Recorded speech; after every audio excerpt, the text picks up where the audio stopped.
विद्यार्थियों, बात उन दिनों की है जब फ्रांस में टेनिस कोर्ट की शपथ हो रही थी। सामंतों ने एक महान दार्शनिक वॉल्टेयर को कहा कि तुम कुत्ते हो। वॉल्टेयर का उत्तर था, हाँ ठीक है, मैं कुत्ता हूं, लेकिन मेरे काटने से राजतंत्र मर जाएगा। जब 18वीं शताब्दी में फ्रांस में क्रांति की सुगबुगाहट चल रही थी और मध्यम वर्ग पहली बार संगठित होकर वहां के बूबोर्न वंश के राजा लुई 16वें के विरुद्ध क्रांति के लिए आसन्न था, और ऐसा हुआ भी। बास्टील के किले के पतन के साथ ही घटना है 14 जुलाई 1789 को फ्रांस के पुरातन राजतंत्र का पराभव हो गया, अंत हो गया, और इसी के साथ लोकतंत्र के नए नए सिद्धांतों का उदय हुआ। इसी क्रम में विद्यार्थियों, आज हमारा विषय है जो प्रायः समाचार पत्रों में रहता है कि वामपंथ क्या है, दक्षिण पंथ क्या है। प्रायः इस शब्द को सुनकर हम कंफ्यूज भी होते हैं कि आखिर इन शब्दों का प्रयोग पॉलिटिकल स्पेक्ट्रम में, राजनीतिक परिदृश्य में हम किस विचार के लोगों के लिए करते हैं। तो सबसे पहले वामपंथ और दक्षिण पंथ को सरल भाषा में समझने के लिए इसकी ऐतिहासिकता को जानना आवश्यक है। जब फ्रांस में क्रांति का वातावरण बन रहा था और क्रांति संपन्न हो गई और सेंट्रल हॉल में नए फ्रांस के संविधान बनाने की बारी आई, तब वहां लोगों की सभा बुलाई गई। इसी सभा में जो अध्यक्ष है, अध्यक्ष के बाएं दाएं या मध्य में बैठने के क्रम से जुड़ा है ये वामपंथ और दक्षिण पंथ। विद्यार्थियों, यह भी कहा जाता है कि राजा के बाएं तरफ जो लोग बैठते थे वो वामपंथी कहलाए, जो दाहिने तरफ बैठते थे वह दक्षिण पंथी कहलाए। राजा को समय के अनुसार, परिवर्तन के अनुसार सुधार करने की जो सलाह देते थे वो वामपंथी कहलाए, और जो पुरातन व्यवस्था, ओल्ड रिजीम के बने रहने के पक्षधर थे वो दक्षिण पंथी कहलाए। ऐसा माना जाता है कि फ्रांस का राजतंत्र एक निरंकुश राजतंत्र था। वहां के एक प्रसिद्ध सम्राट हुए लुई 14वें। लुई 14वें के बारे में प्रसिद्ध था कि वह समकालीन विश्व का सबसे निरंकुश शासक हुआ। उसकी एक प्रसिद्ध सूक्ति थी कि मैं ही राज्य हूं। ऐसा प्रचलित मत है कि लुई 16वें ने अपने जीवन में केवल एक बार स्नान किया था। ऐसी स्थिति में कुछ विद्वानों का यह भी मानना है कि लुई 14वें के आसपास जो नोबल, जिनको हम लॉर्ड सामंत कह सकते हैं, का जो घेरा होता है और जो धनाढ़ लोगों का घेरा होता था, पादरी लोगों का घेरा रहता था, विद्यार्थियों, ये माना जाता था कि जो सम्राट के चारों तरफ घेरा होता था, ये लोग जो सलाह देते थे सम्राट उसी के अनुसार कार्य करता था, और जो लोग सम्राट को सही सलाह देते थे, परिवर्तन और सुधार का सुझाव देते थे, वे लोग वामपंथी कहलाए। तो इस प्रकार वामपंथ और दक्षिणपंथ शब्दावली का प्रचलन माना जाता है कि फ्रांस की क्रांति के बाद वहां की सभा में एक बैठने के क्रम से शुरू हुआ, लेकिन इसके साथ आज निश्चित विचारधारा और दृष्टिकोण जुड़ गया है। आज दुनिया के लगभग सभी देशों में ऐसे दल पाए जाते हैं जो वामपंथी विचारधारा के, दक्षिणपंथी विचारधारा के और इसी के साथ साथ मध्यम मार्गी विचारधारा के दल होते हैं।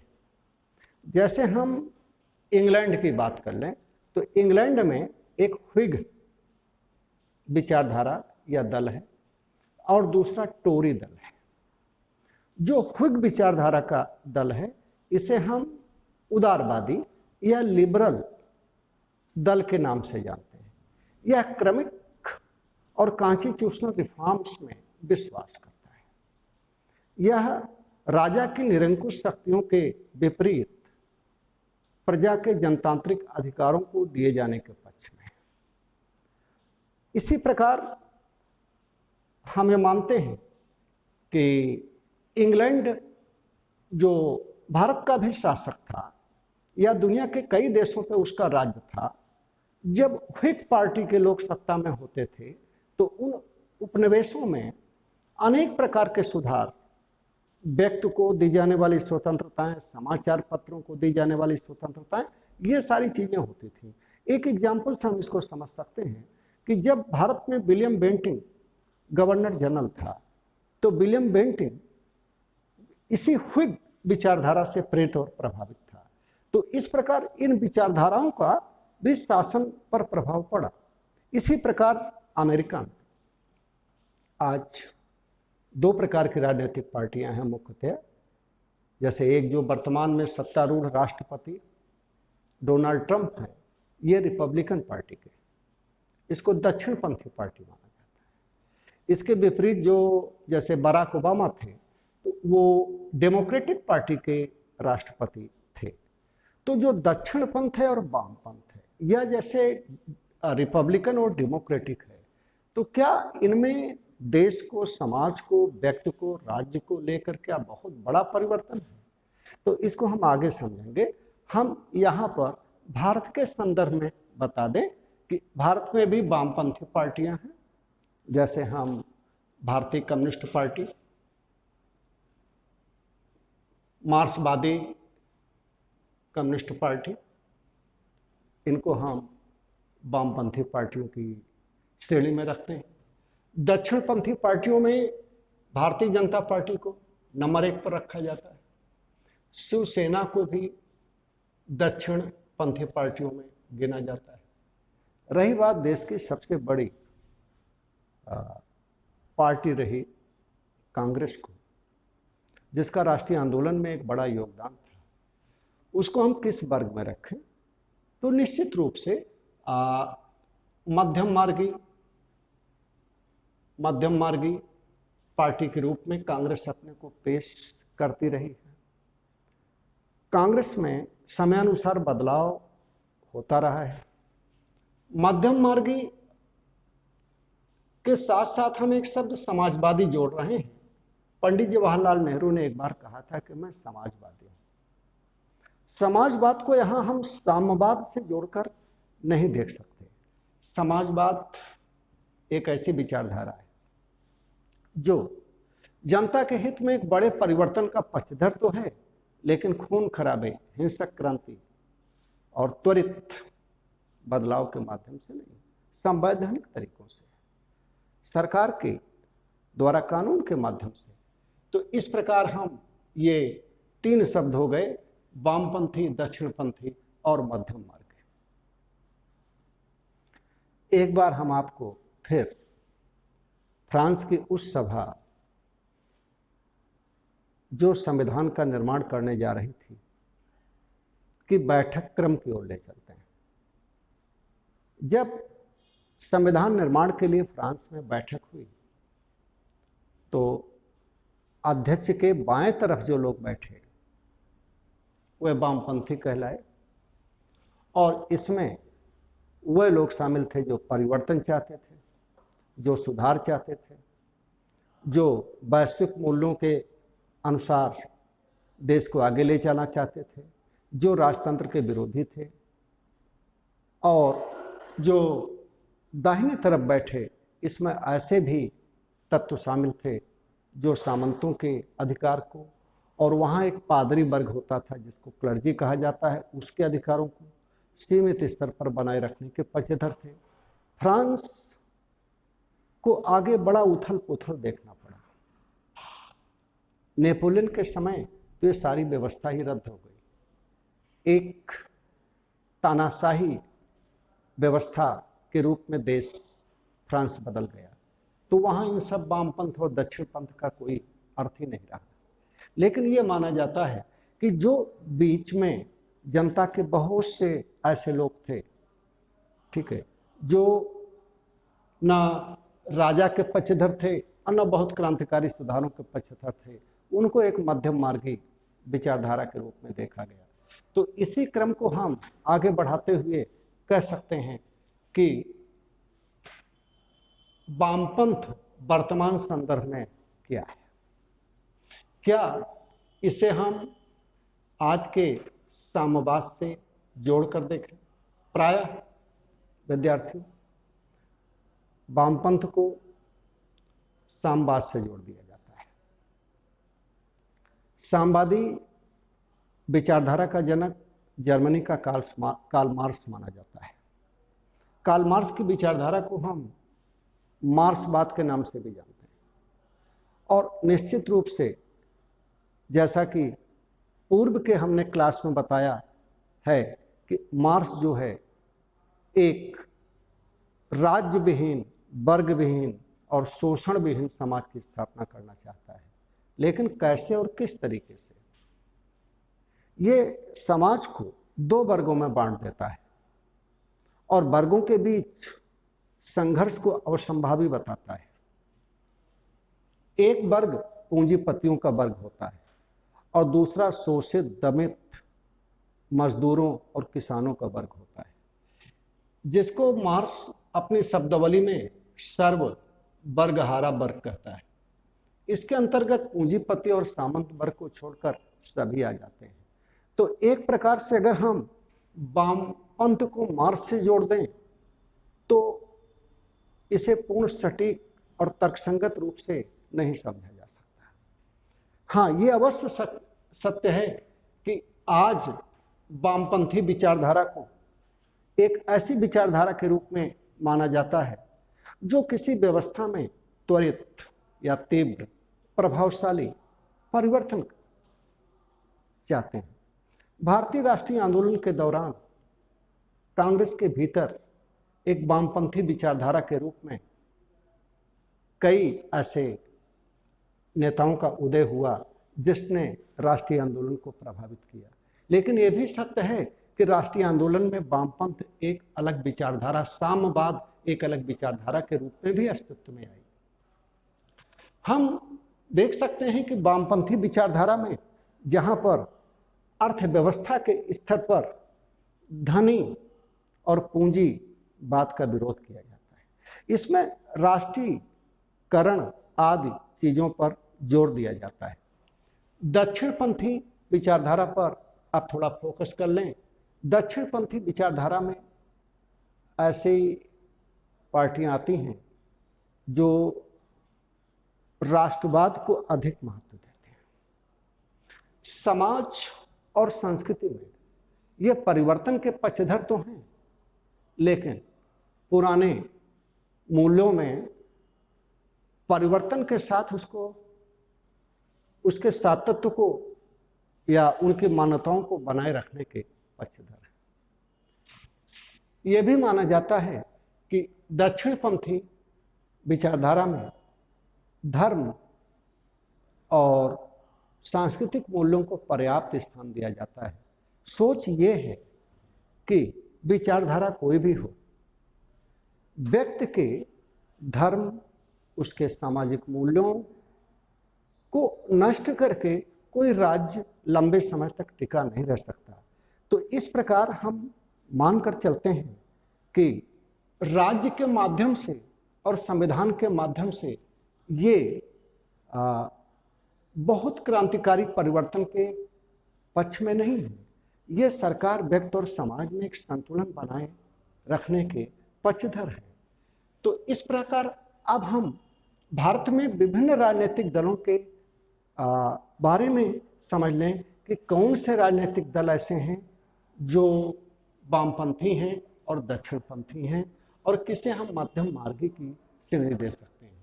तो वामपंथी निश्चित रूप से आज भारत के राजनीतिक विभाजन में साम्यवादी दलों को वामपंथी पार्टी के रूप में जाना जाता है। पर यह माना जाता है कि यह राज्य के स्तर पर धार्मिक गतिविधियों पर ये नियंत्रण चाहते हैं।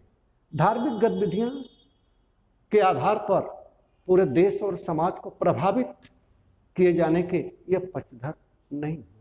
ये किसानों मजदूरों की समस्याओं को प्रबल तरीके से उठाते हैं। हालांकि ये बात हम अन्य दलों के बारे में भी कर सकते हैं। देश में सबसे लंबे समय तक रूलिंग पार्टी कांग्रेस रही है। कांग्रेस को हम एक मध्यम मार्गी और पार्टी के रूप में देखते हैं और ये अपने को एक मध्यम मार्गी और संवैधानिक अनुक्रम के अनुसार परिवर्तन करने वाली राजनीतिक पार्टी है। दक्षिणपंथी पार्टियों में भाजपा और शिवसेना को की गिनती की जाती है। तो अगर हम कहें कि वामपंथ और दक्षिणपंथ जैसी शब्दावलियों का प्रयोग एक निश्चित विचारधारा को इंगित करने के संदर्भ में ये होता रहा है, और कभी कभी तो हम ये भी देखते हैं कि इन्हीं दोनों विचारधाराओं के आधार पर अन्य अतिवादी विचारधाराओं का भी उदय हो जाता है, जिनके लिए हम कोई शब्दावली विशेष रूप से गढ़ नहीं पाते। कभी कभी किसी शब्दावली के माध्यम से या विचारधारा के माध्यम से किसी राजनीतिक धारा को या किसी व्यक्ति को वर्गीकृत कर पाना कठिन हो जाता है। इसको हम भारत के राष्ट्रीय आंदोलन के उदाहरण से समझ सकते हैं। जैसे कि राष्ट्रीय आंदोलन के दौरान हमने एक शब्द देखा, नरमपंथी या उदारवादी। और नरमपंथी और उदारवादियों में कुछ प्रसिद्ध नेताओं का नाम बता दूं, जैसे दादा भाई नौरोजी, सुरेंद्र नाथ बनर्जी, बदरुद्दीन तैयब जी आदि गोपाल कृष्ण गोखले जो गांधी के गुरु थे। ये नरमपंथी और इनके लिए उदारपंथी शब्द का प्रयोग किया जाता है। इनको अंग्रेजी में मॉडरेट कहते हैं और आगे चलकर मॉडरेट शब्द का प्रयोग करते हैं। आगे चलकर गर्मपंथी या उग्रपंथी शब्द का प्रयोग प्रसिद्ध त्रिमूर्ति लाल बाल पाल के लिए किया जाता है। लाल का तात्पर्य लाला लाजपत राय, पाल का मतलब बिपिन चंद्र पाल, बाल का मतलब बाल गंगाधर तिलक। गर्मपंथी और नरमपंथियों के बीच बहुत सूक्ष्म अंतर था। उद्देश्य को लेकर कोई अंतर नहीं था, अंतर कार्यक्रम और साधन को लेकर के था। दोनों विचारधाराओं में राज के प्रति विश्वास कायम था। मैं कहना यह चाहता हूं कि जब पॉलिटिकल स्पेक्ट्रम में भारतीय राजनीतिक परिदृश्य में गांधी जी का प्रवेश हुआ, गांधी जी दक्षिण अफ्रीका से भारत में 1915 में आए, लेकिन प्रभावशाली या एक ठोस राजनीतिक कदम के रूप में इनके चंपारण सत्याग्रह से हम इनकी पारी को देखते हैं। और मैं यहां यह प्रश्न उठाना चाहता हूं कि आखिर महात्मा गांधी को हम किस विचारधारा में रखें, उदारवादी या गर्मपंथी, वामपंथी या दक्षिणपंथी? गांधी जी ने स्वयं एक बार कहा था कि मैं किसी निश्चित विचारधारा में नहीं बंधा। उनकी आत्मकथा my experiment with the truth को पढ़ने से भी यह ज्ञात हो जाएगा कि गांधी जी सतत परिवर्तन करते थे। अपने विचारों को कर्मभूमि पर लागू करते थे, अपने विचारों का एक प्रैक्टिकल करते थे और उस विचार का जो सबसे अच्छा प्रतिफल होता था उसे गांधी जी स्वीकार करते थे। तो गांधी को न हम वाम पंथ में रख सकते हैं, न दक्षिण पंथ में रख सकते हैं, न हम उदारवाद में और न ही गर्मपंथी में। और क्रांतिकारी विचारधारा में तो किसी भी प्रकार से रखा नहीं जा सकता गांधी को, क्योंकि क्रांतिकारी विचारधारा में एक जो प्रबल तत्व है वो हिंसा का पुट है। उसमें उद्देश्य है ब्रिटिश सरकार से आजादी, माध्यम कैसा भी हो। और आप सबको पता है गांधी जी महान अहिंसावादी थे। तो गांधी जी ने एक उपनिवेशिक साम्राज्य के विरुद्ध एक विशेष विचारधारा को जन्म दिया। तो कहने का तात्पर्य यह है कि गांधी जी ना नरमपंथी थे, ना गर्मपंथी थे, तो ना क्रांतिकारी थे, तो थे क्या? गांधी को क्या हम दक्षिण पंथ में जोड़ें? यह भी माना जाता है कि गांधी जी धर्म के शब्दों को, संस्कृति के शब्दों को मेल जोल करके पेश करते थे। उनका तो मानना ही था कि राजनीति एवं धर्म का सुंदर समन्वय होना चाहिए। राजनीति बिना धर्म के व्यर्थ है, तुच्छ है। तो अगर हम इस दृष्टिकोण से देखें कि दक्षिण पंथ में धार्मिक तत्व प्रबल होते हैं, तो यह मानना पड़ेगा गांधी जी दक्षिण पंथी। अगर हम इस बात को देखें कि गांधी जी लोक कल्याण के लिए व्यक्ति को पर्याप्त स्वतंत्रता देने के पक्षधर थे, राज्य को मिनिमम कम से कम शक्ति के देने के पक्षधर थे। तो निश्चित रूप से यह उनको वामपंथ से अलग करता है, क्योंकि इसमें राज्य को, वामपंथ को अगर हम साम्यवाद से जोड़ें तो इसमें राज्य को अधिक शक्तियां देने की वकालत करता है। गांधी जी आर्थिक स्तर पर कुटीर उद्योग धंधों के पक्षधर थे। यहाँ हम देखते हैं कि गांधी जी बड़े उद्योगों और पूंजीवाद के विरुद्ध थे, लेकिन हम ट्रस्टीशिप के माध्यम से देखते हैं कि गांधी जी पूंजीपतियों को समाप्त किए जाने के पक्षधर नहीं थे। तो इस प्रकार विद्यार्थियों, आज की क्लास में हमने बताया कि वामपंथ और दक्षिण पंथ एक शब्दावली है जो पॉलिटिकल स्पेक्ट्रम में राजनीतिक परिदृश्य में एक निश्चित मत को मानने वाले के लिए पेश किया जाता है। आज भी दुनिया के ज्यादातर देशों में जब हम कहते हैं कि वहां दक्षिणवादी पार्टी है, दक्षिणपंथी पार्टी है, तो इसका तात्पर्य है कि वो पार्टी राष्ट्रवाद को अधिक महत्व दे रही है, सामाजिक परिवर्तन को अधिक महत्व दे रही है, देश के सांस्कृतिक और धार्मिक मूल्यों को अधिक महत्व दे रही है, बहुत क्रांतिकारी परिवर्तन न करके एक संवैधानिक तरीकों से परिवर्तन पर जोर दे रही है। और आज इसी के साथ इस क्लास को हम समाप्त करते हैं। अगली क्लास में हम नए टॉपिक के साथ फिर मिलेंगे।